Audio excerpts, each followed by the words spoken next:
In questa lezione vedremo come dipingere delle trasparenze del vetro in una caraffa con del tè e del limone. Se siete interessati alla lezione integrale potete richiederla visitando il mio sito o cliccando sul primo link in descrizione.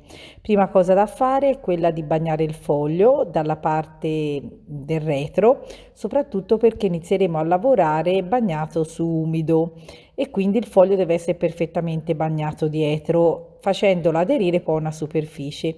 Inizio come sempre utilizzando gli acquerelli in godè a fare le parti che hanno dei toni medi, quindi in questo caso io ho iniziato per esempio dalla caraffa di vetro mettendo del grigio e poi andrò a applicare il colore appunto del tè con un terro di siena bruciata e un giallo di cadmio uniti insieme, rafforzando il colore dove ci sono i toni più saturi. Vado a disegnare anche l'ombra, ricordandovi che il foglio sotto deve essere comunque umido, diciamo dal retro. Poi vado a disegnare la cannuccia e piano piano vado a fare tutti i dettagli. Logicamente, come sempre, vi ricordo che facendo i dettagli dobbiamo usare un pennellino sempre più fine e lavorare con il colore sempre più asciutto, ricordandovi che la carta sotto deve rimanere comunque umida. Se mi si fosse in un certo senso asciugata, posso sempre ribagnarla, logicamente devo aspettare anche che il davanti sia completamente asciutto.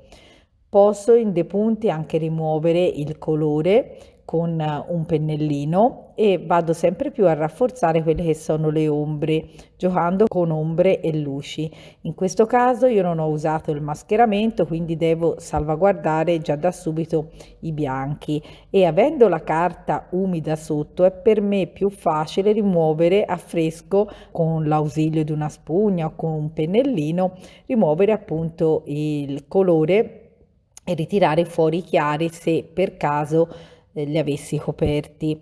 Logicamente posso sempre comunque intervenire anche con un pennarellino acrilico oppure mettendo del bianco. L'unica cosa, ecco, non è più una tecnica pura d'acquerello e diventa una tecnica mista. Io, come sapete, sono favorevole comunque all'ausilio anche di più tecniche e combinare più tecniche insieme. L'importante è sapere quando e come usarle. Continuo sempre il lavoro e si tratta di fare tutta una serie di passaggi affinché creando gli effetti di luce e di ombra possa venire sempre più fuori il mio disegno. A questo punto il dipinto può dirsi terminato, grazie per avermi seguita, vi ricordo che se volete sostenere il mio canale potete iscrivervi e sottoscrivere anche una forma di abbonamento che mi consentirà diciamo di continuare anche a fare short e video rendendoli sempre gratuiti e fruibili a tutti. Grazie.